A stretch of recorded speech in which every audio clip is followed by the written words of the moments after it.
Thank you very much. First of all, I would like to thank the World Economic Forum for providing me this opportunity to speak to world leaders, business leaders, media people, to give the Pakistan perspective to the world. So I want to thank you specifically for that. Let me just start by saying that I am almost as old as Pakistan. Pakistan was only 5 years older than me. So I grew up with the country. And the country I grew up was supposed to be a welfare state.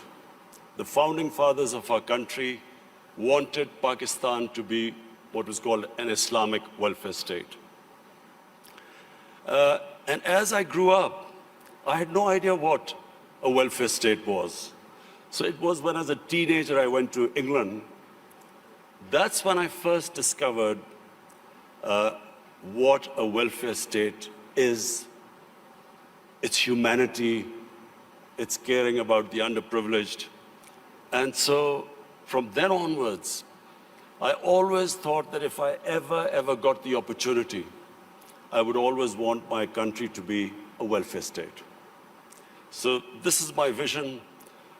Everything, all the policies which we make in Pakistan are towards that end, to make it into a humane country where the government takes responsibility of the weaker section of its society. So this is the vision statement. But I'll start with environment, because the theme of this time, the World Economic Forum, is about sustainability. Let me just say, first of all, that the other thing about Pakistan, was this desire to see it as a humane and just society.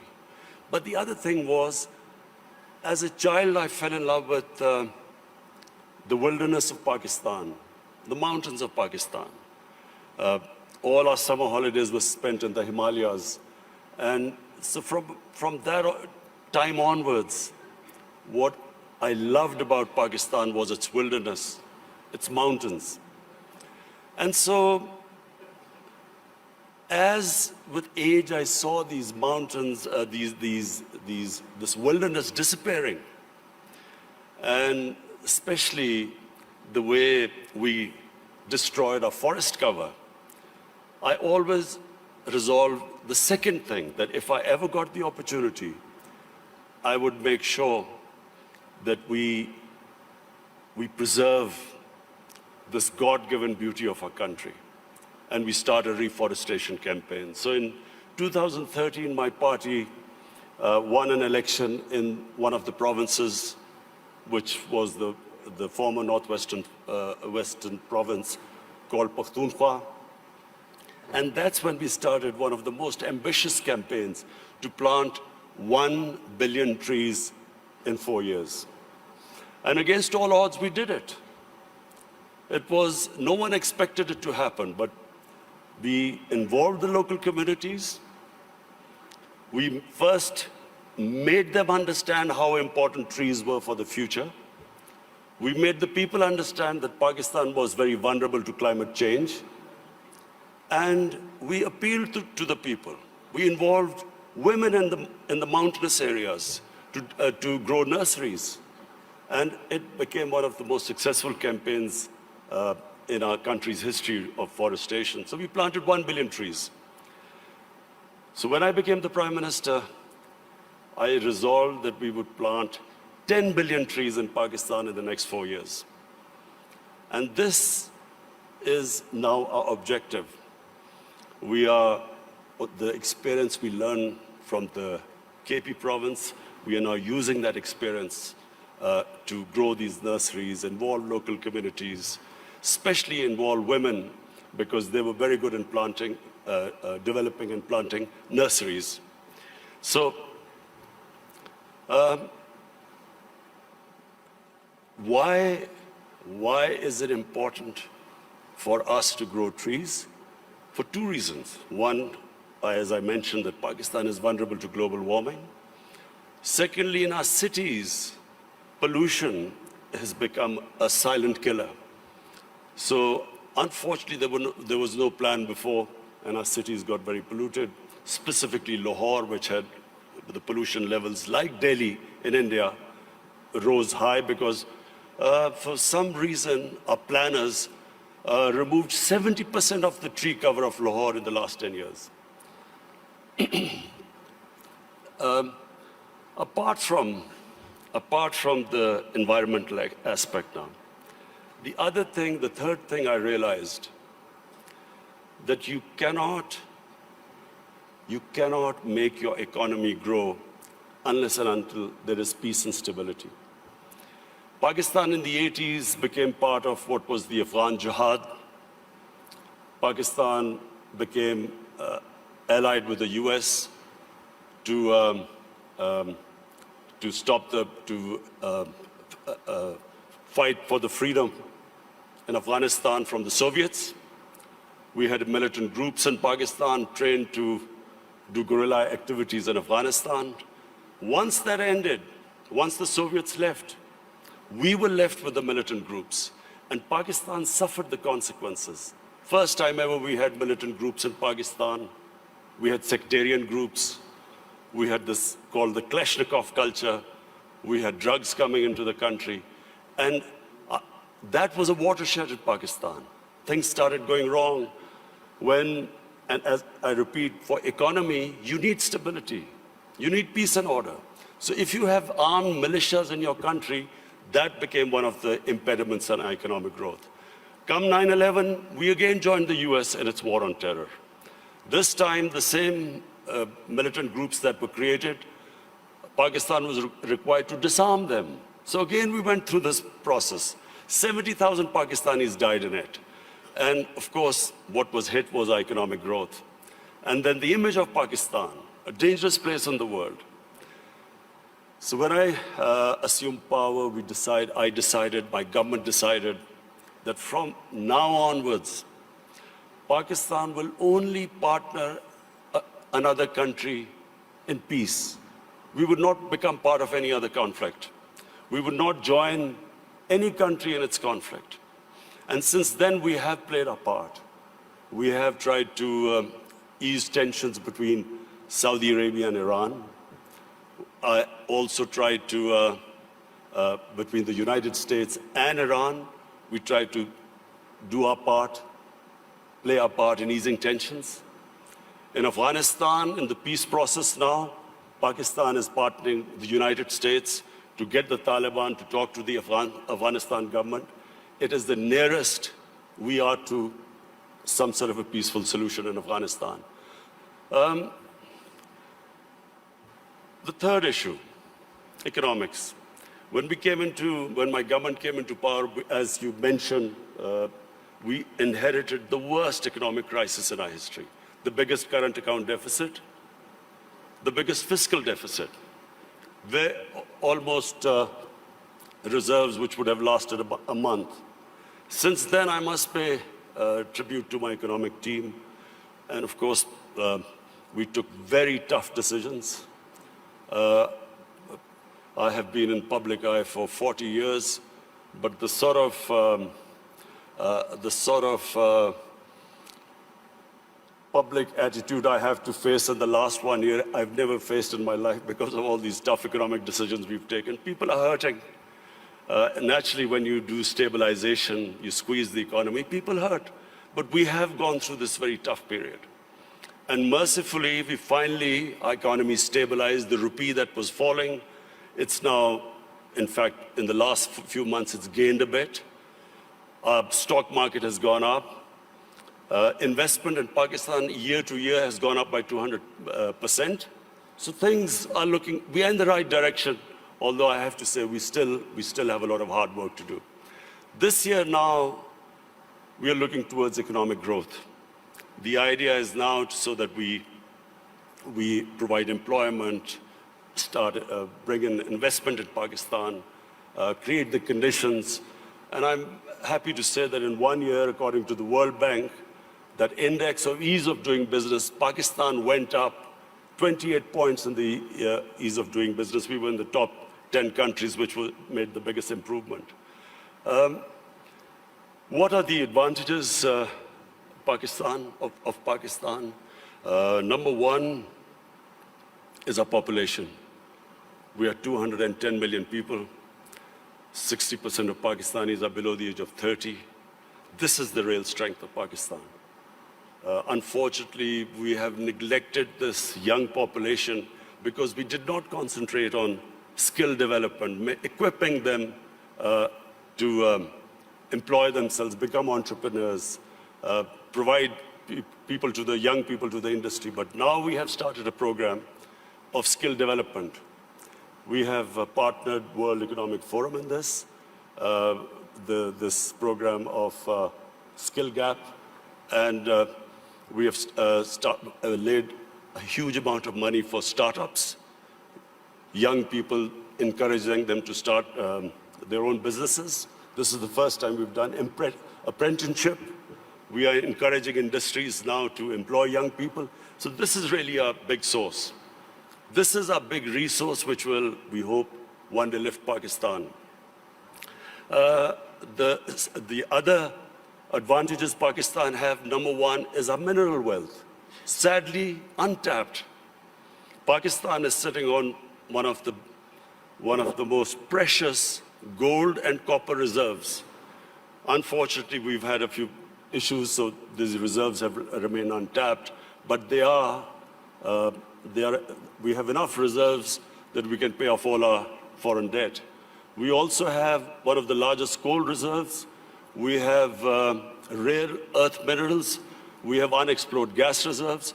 So the whole government attention now is to develop these resources. We also have very fertile agricultural land. Unfortunately, the practices which we have done, we have not really explored this potential. Our productivity is one of the lowest. So for that, we have got help from China. China has been in the CPEC, what is this, the Pakistan-China economic corridor. We have in that got China to help us in developing the productivity of agriculture sector. And this is, I think, one area where Pakistan can make strides very quickly, because we do have fertile land. Unfortunately, as I said, our productivity is very low. And finally, my vision of Pakistan stems from its strategic location. Pakistan is strategically placed, probably one of the most fortunate positions in the world. On the one side is China, one of the fastest growing markets, and of course, closely allied to Pakistan. Then we have energy reserves in Central Asia. And the moment there's peace in Afghanistan, we then have access to all the markets in Central Asia. Then we have Iran, and hopefully, if things settle down, Iran also, the more we trade with Iran, both countries will benefit. The biggest neighbor, second biggest neighbor is India. Unfortunately and sadly, the situation between India and Pakistan is not what it should have been. There are various reasons, and I won't go into it right now. This is not the right forum. But the moment Pakistan and Indian relationship becomes normal, trade starts between the two countries, then one can imagine the location, the strategic location of Pakistan with China on one side, India on one side, and then countries with excess energy on the western side. I am someone who believes that in Pakistan, the moment we get our governance right, that is the real issue. Sadly, our governance, in the past 30 years, the way our governance deteriorated, that was one of the biggest reasons that we have not been able to fulfill our potential as a country. The country has tremendous resources, young population, strategic located. All now, from now on, my government's biggest challenge now is how we can improve our state institutions, so we can improve our governance, so we can tap our potential. Thank you.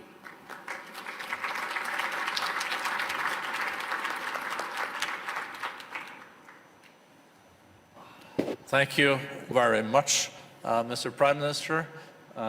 Thank you for sharing results and vision for your country. Also very impressive, without any manuscripts, so eloquent, laying out your visions. Last year, foreign direct investments to Pakistan increased with 70%. I guess this is also related to the fact that you alluded to in your speech that the security situation is much better. I think also the energy supply is much more predictable. So what is your interpretation of this increase in FDIs? Do you want more FDIs? And are you pretty sure that you're going to be able to keep the security situation at this level and also further develop and improve when it comes to predictability on the energy side? Well, you know, in 2019 was the safest year in Pakistan since 9/11. And when Pakistan participated in the US war on terror, the security situation deteriorated, and for a time, you know, there were bomb blasts going on, and there was no question of foreign investment coming in. There were foreign advisories from various countries. So we had a real dip in foreign, as understandable if you have a security situation that bad. So 2019 was the most, the safest year after 9/11. And that was reflected in our tourism. And between 2018 and 19, our tourism doubled in 1 year. And really, this is the great potential of Pakistan in tourism, which is untapped completely. Because Pakistan has historical tourism. It has that 5,000-year-old Indus Valley civilization, the Mohenjo-daro civilization, which is one of the oldest. Then it has religious tourism. It has some of the most sacred sites for Hinduism, Sikhism, Sufism, and then Buddhism. There's some, the center of Buddhist civilization was the Gandhara, which is north of Pakistan. So we have religious tourism. And then the mountain tourism in Pakistan, almost half the peaks, over 24,000 feet, are in Pakistan. So it is untouched as yet, and our concentration for providing jobs to people and improving the growth rate is now on tourism. In fact, without us doing anything, tourism has doubled, and people are finding it difficult to have hotels or places to stay. So we are now inviting tourism investment in tourist resorts. So maybe I'm at least one of the few Norwegians that have visited up in the Swat Valley. It's beautiful, and you also have beautiful other places.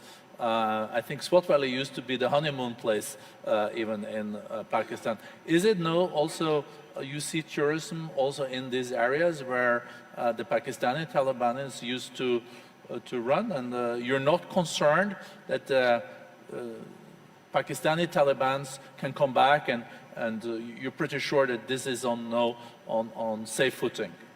You see, in Pakistan now, virtually there's no terrorism in Pakistan, and I have to pay tribute to our security forces. They did such a brilliant job, and it was for a while, we went through a really difficult period, but thanks to them, there is hardly any terrorism. I mean, you have the odd problem, but you know, that you have anywhere in the world. Problem now is we need peace in Afghanistan and stability. Whatever terrorism now comes into Pakistan every now and then is from Afghanistan. And that's why this peace process in Afghanistan is very important. The quicker Afghanistan settles this peace and stability, it's not just only good for Pakistan from the terrorism point of view, but also the connectivity to Central Asia and which will benefit both Afghanistan and Pakistan. Are you, Mr. Prime Minister, optimistic that there can be a deal between Taliban and the government in Kabul? Americans are very much involved in this. You're also contributing. Is it possible this year? And do you think Taliban will also engage in a deal that will respect the rights of girls' education, women, and those areas where there have been progress in Afghanistan? Well, the first thing is that there has to be peace. And that can only happen if Taliban and the Afghan government, they sit together and there's a political settlement. That has to be the first step. Just my view, I do not think that, the saying that you only cross the river once. What was in 2001 is not going to be now the case if and when Taliban and the Afghan government come together, because so much has happened since then. So I think it would be a completely different scenario. But the most important thing right now, and it's not going to be easy, but it is the only option, that the Taliban and the Afghan government sit together. Whenever that happens, it will have turbulence, but it is the only way forward. There is not, and there never was, a military solution in Afghanistan. Mr. Prime Minister, as you also alluded to and mentioned, you have also initiated initiatives to have Saudis and Iranians de-escalating and trying to establish dialogues. You are able, as a nation, to have pretty good relations, both Iran, Saudi Arabia, UAE, and other Gulf states. If you look at the escalation that we have seen lately, some people even talk about this Middle East being at an inflection point, and there is no way back, and there are those that are more optimistic that there will be a de-escalation.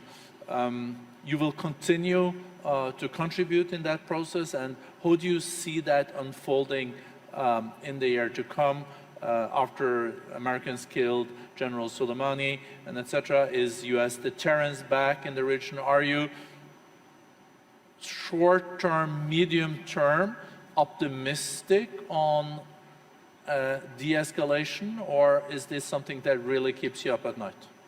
Look, let me just, first of all, make a statement. I do not understand why countries go to resolve the differences through military conflicts. Because whenever, and this is just in our lifetime we've seen this, the moment you start a military conflict, you don't know where it is going to go. You can start a conflict, you don't know when it will finish. And then it has unintended consequences. So we have seen in front of our eyes Pakistan joining the US war on terror, and I was the one who was objecting to it. I was openly against it, and I thought Pakistan should have stayed neutral. It should not have become partisan, because Pakistan had nothing to do with 9/11. There were no Pakistanis involved. Al-Qaeda was in Afghanistan. And I remember then President Musharraf telling us, it's only a matter of a few weeks.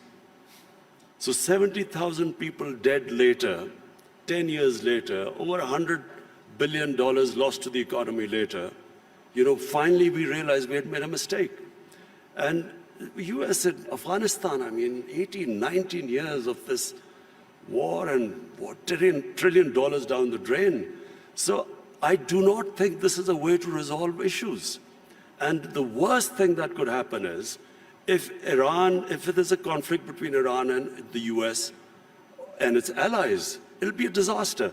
It'll be a disaster for us, Pakistan, it'll be a disaster. It'll be a disaster for the developing world, because the oil prices will shoot up. Already we are trying to barely manage our budgets and our current account situation. Suddenly everything will be offset. It'll cause poverty in the world. And God knows how long it will go on. So, we in Pakistan pray that this does not happen. We have tried our best. We've already talked to Saudi Arabia, Iran, the United States. I spoke to President Trump yesterday, and I told him that this would be a disaster for us if this war starts. Did he agree? He didn't say anything. You can share with us. It stay in this room. No, I'm serious. He didn't say anything. But I think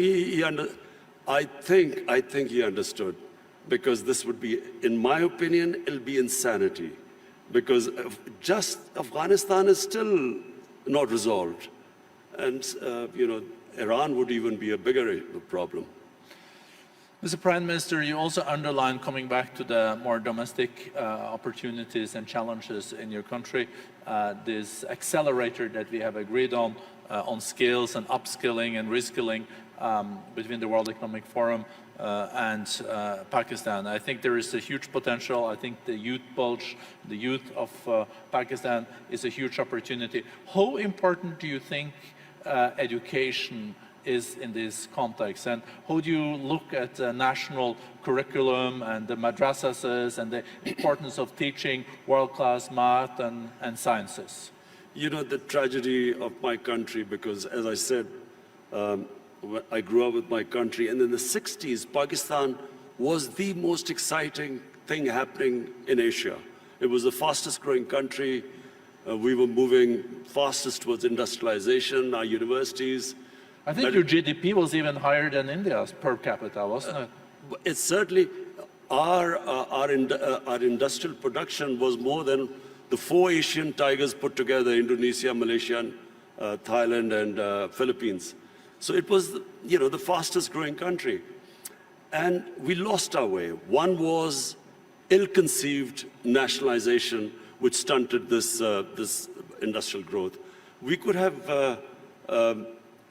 done what China did. They created wealth, and then they used the wealth to lift the bottom tier of the population. But just because the rich got richer, it didn't mean that we should have stopped this industrialization by nationalization. We should have just had a more equitable growth. But that was one where we went wrong. And secondly, we just did not pay enough attention to our education system. So we developed this 3-tier education system: English medium for an elite, then there was Urdu medium, which was for the masses, and then there was Dini madrasas. 3 parallel systems going. So what my government is now trying to do is to synthesize the system, get the core issue, the core syllabus should be the same for everyone, and give everyone equal opportunities. The education system actually created the differences, economic differences between people, because people could not go on to the higher class because they were not equipped by the education system. So this is what we are trying to do: change the flaws of education system by synthesizing it. Thank you very much, Prime Minister. I see the time is out. I would have liked to continue this conversation. I think we're all very impressed with the reform agenda. We're seeing economic growth is being back. We see the foreign direct investments are there. So thank you for sharing this with the community. Well, economic growth is still coming, hopefully this year. The economy is stabilized. The growth is the second thing. As I said, I've never been insulted so much. Not insulted is not the word, but lacerated by the media, the way the media has attacked me because of the stabilization program. But this now, 2020, is the year we want to lift our growth rate and provide jobs to our young people. And I think you can also rely on the Davos community when it comes to supporting your agenda for reforms in your country, so you get back growth and a more inclusive growth. Thank you so much, Mr. Prime Minister. Thank you.